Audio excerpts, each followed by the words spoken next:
Crepitus, sometimes called crepitation, krep-i-tay-shen, describes any grinding, creaking, cracking, grating, crunching, or popping that occurs when moving a joint. People can experience crepitus at any age, but it becomes more common as people get older. The sound associated with crepitus may be muffled or it may be loud enough for other people to hear. The term crepitus is sometimes also used to describe other conditions, such as lungs crackling from respiratory illnesses and bones grating after fractures. Studies show that with diseases like osteoarthritis, the protective cartilage can deteriorate and cause the bones in the knee to grind against each other. This often produces a crackling or popping sound called crepitus, which can be accompanied by pain. This can cause great discomfort, especially while walking or exercising. Experts note that you can prevent and treat this condition with various medications and lifestyle changes. Know how to present how to treat crepitus in the knee. Treating knee crepitus caused by osteoarthritis. Number 1. Know the symptoms of osteoarthritis. Unlike the normal popping sound that can come from stretching, which is painless, knee crepitus from arthritis is often quite painful. Luckily, there are several ways to detect osteoarthritis. Look for signs of pain, redness, swelling, and stiffness while walking.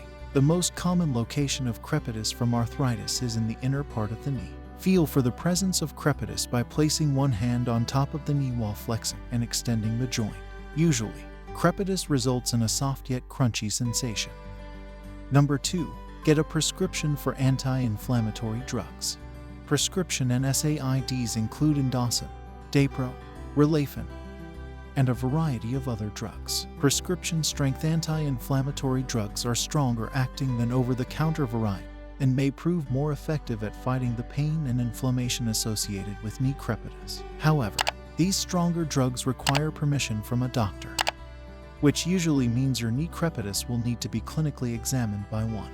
Prescription NSAIDs can have side effects, most commonly stomach irritation, but in severe cases and in cases of overdose, stomach ulcers and kidney damage are possible. Always take medicine as directed, and not more than your doctor recommends. Number 3. Reduce local swelling. If the crepitus is accompanied by pain and signs of inflammation, apply ice packs wrapped in a towel to the area. Ice packs help decrease the swelling of the inflamed area and ease the associated pain. You may also take small amounts of over-the-counter NSAIDs such as ibuprofen or naproxen for quick pain relief. However, don't rely on these drugs for long-term pain relief, as they can affect the kidneys and gastrointestinal tract. The benefit of NSAIDs, which are anti-inflammatory medications, is that they not only diminish pain but also reduce inflammation. You may combine an NSAID with an over-the-counter painkiller such as Tylenol. This does not diminish inflammation, but it can help to diminish the pain, and the two medications in concert can be extremely effective and helpful at getting you through your day-to-day activities pain-free. Number 4. Undergo a treatment called viscosupplementation. Something called synovial fluid within the knee joint is used to lubricate and stabilize the motion of the joint.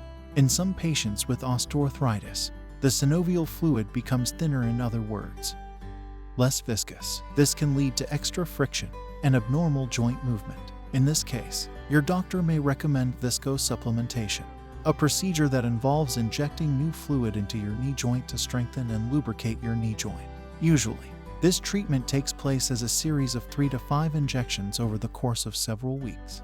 Note that, of patients who undergo viscosupplementation, about half find relief from their symptoms.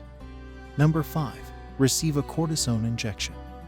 Cortisone is a steroid hormone that is naturally produced by the body in response to stress. Note, it is not the type of steroid used, and sometimes abused, by athletes and bodybuilders. It suppresses the body's immune system, greatly reducing inflammation. For cases of painful knee crepitus, doctors may choose to inject cortisone directly into the knee joint to reduce pain and inflammation.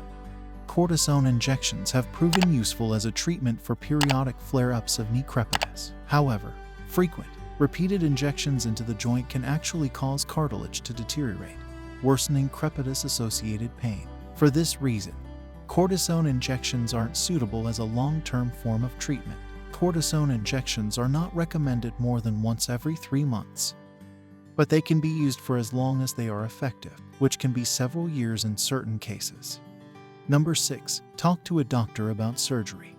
In severe cases of knee crepitus associated with arthritis, surgery may be an option. If your quality of life has seriously deteriorated due to knee pain and you've already tried non-surgical treatments, consider talking to your doctor about options for knee surgery. There are several types of knee surgery that your doctor may recommend.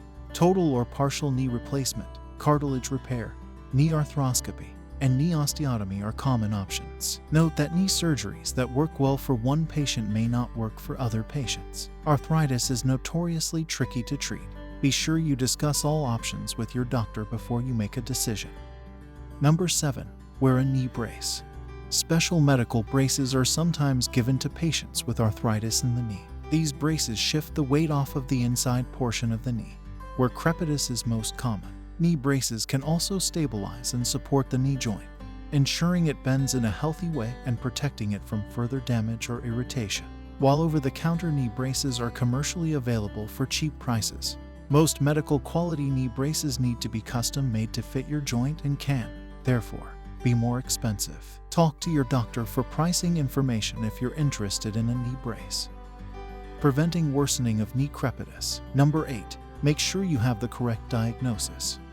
Knee pain can be caused from a few different diagnoses, including osteoarthritis caused by mechanical wear and tear on the knee joint over time. The most common cause, rheumatoid arthritis caused by autoimmune problems, infectious arthritis, old knee injuries, or patellar dysfunction, to name a few. It is key to see a doctor to establish the correct diagnosis because the best treatment and management plan depends specifically on what is going on inside your knee. Similarly, if you have been diagnosed with osteoarthritis, for example, but find that it is not improving with treatments, speak to your doctor about the possibility of investigating other possible diagnoses. Number 9. Try a combination of ice and heat packs. Both have been shown to help people diminish the pain that is often associated with knee crepitus. Try experimenting with icing or heat to see if it works for you. Number 10. Exercise. Muscles around the joint act as shock absorbers, helping to support and stabilize the joints both in physically demanding situations such as during sports and exercise as well as in your daily activities. The stronger the muscles are, the greater stress they can absorb.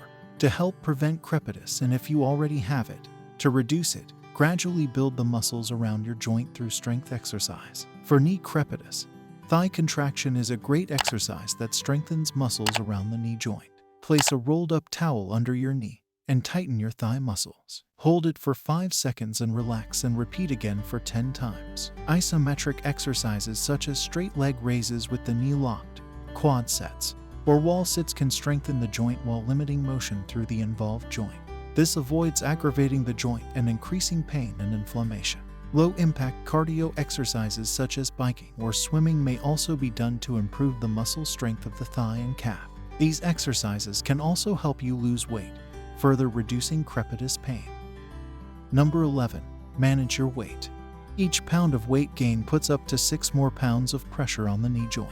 Thus, overweight people tend to develop arthritis more frequently than those at a healthy weight. To prevent future knee pain and to lessen symptoms that already exist, try to maintain a healthy weight, primarily through diet. Exercise may be limited by the presence of knee pain. People with arthritis are advised to avoid processed or fried foods, sugars, refined carbohydrates, salt, preservatives, and corn oil, all of which may aggravate the inflammation of the joint directly or through weight gain.